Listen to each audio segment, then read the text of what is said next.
बात रूस के राष्ट्रपति व्लादिमीर पुतिन की।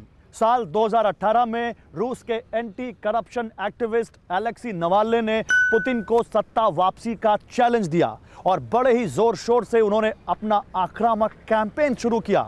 2020 में एक हवाई यात्रा के दौरान अचानक नवाल्नी की तबीयत खराब हुई। जर्मनी में इलाज चला और पता चला उनको जहर देकर मारने की कोशिश की गई। नवाल्नी ने इस साजिश के पीछे पुतिन का हाथ बताया और जब पुतिन से इस बारे में सवाल किया गया तो उन्होंने कहा अगर वो नवाल्नी को मारना चाहते तो आज वो जिंदा ना होते। पुतिन के इसी जवाब में विश्वनाथ का तीसरा किरदार छिपा हुआ है। कैसे अपने विरोधियों को चित करते हुए पुतिन ने रूस को सुपर पावर बनाने का मिशन शुरू किया।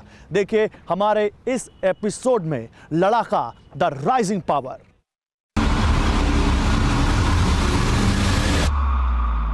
लोहा गरम है, मार दो हथौड़ा। शोले फिल्म का ये डायलॉग पुतिन के फ्यूचर एक्शन को समझने के लिए काफी है। 2021 की शुरुआत में ही मॉस्को से एक ऐसी खबर आई जिसने सुपर पावर अमेरिका समेत पुतिन के हर दुश्मन को सन्न कर दिया। रूस की स्ट्रेटेजिक मिसाइल फोर्स से साल 200 से ज्यादा विध्वंसक और विनाशकारी मिसाइलों का परीक्षण करेगी और इसमें से कई मिसाइल इंटरकॉन्टिनेंटल बैलिस्टिक मिसाइल होंगी। इंटरकॉन्टिनेंटल बैलिस्टिक मिसाइल वो होती है जो कम से कम 5500 किलोमीटर तक मार करती है। पुतिन ने अपने बारूदी जखीरे में ऐसी 200 मिसाइलें निकालकर उन्हें दागने का ब्लूप्रिंट तैयार कर लिया है।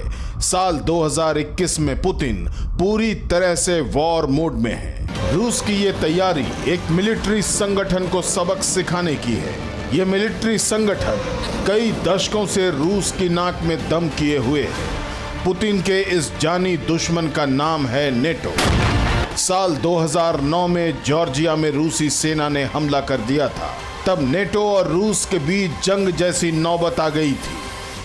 साल 2007 में अमेरिका ने नेटो में शामिल 2 देशों पोलैंड और चेक रिपब्लिक में मिसाइल डिफेंस सिस्टम लगाने का प्लान बनाया, लेकिन रूस की धमकी के बाद 2009 में बराक ओबामा ने पेंटागन को ऐसा करने से मना कर दिया। नेटो में यूरोप और नॉर्थ अमेरिका के 30 देश हैं। इन 30 में से सिर्फ तुर्की ऐसा है जो भरोसे के काबिल नहीं।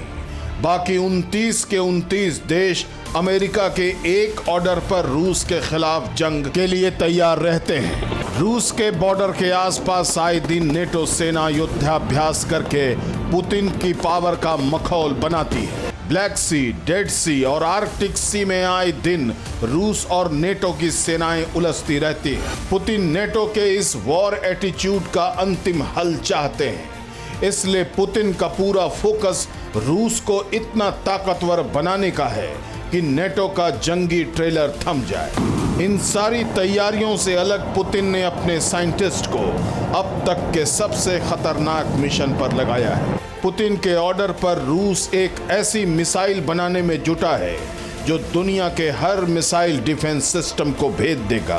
पुतिन के इस ड्रीम प्रोजेक्ट का नाम है RS-28।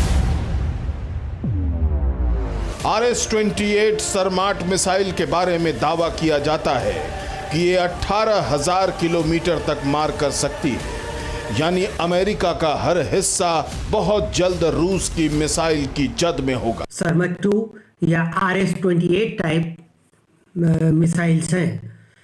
इन मिसाइल्स की खासियत ये होती है कि ये एक साथ 18-20 वॉरहेड ले जा सकते हैं, यानी एक साथ 18-20 अलग अलग जगहों पे टारगेट कर सकते हैं। इसका मतलब कि ये अगर मिसाइल एक बार फ्रांस में छोड़ा जाए तो फ्रांस के करीब 18-20 ठिकानों को ये नष्ट कर सकता है। सेना के साथ साथ पुतिन खुद को भी शक्तिशाली से शक्तिमान बनाने में जुट गए।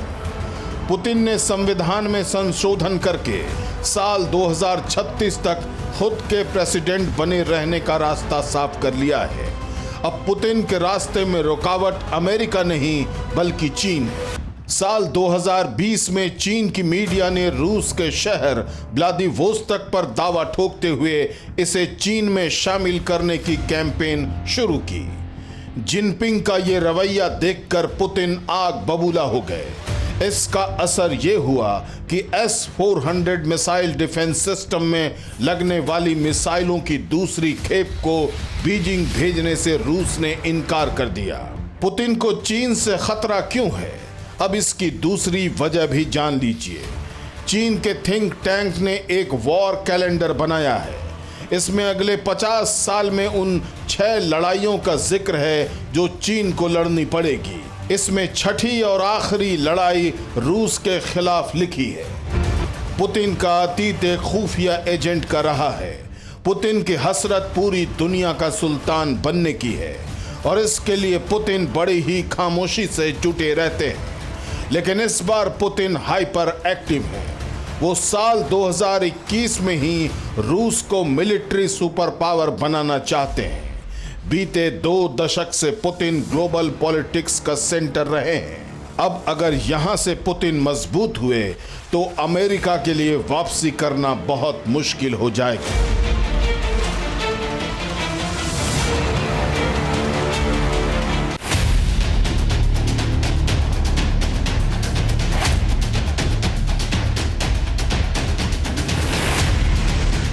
परवाह देश की, सोमवार से शुक्रवार रात 10 बजे TV9 भारतवर्ष पर।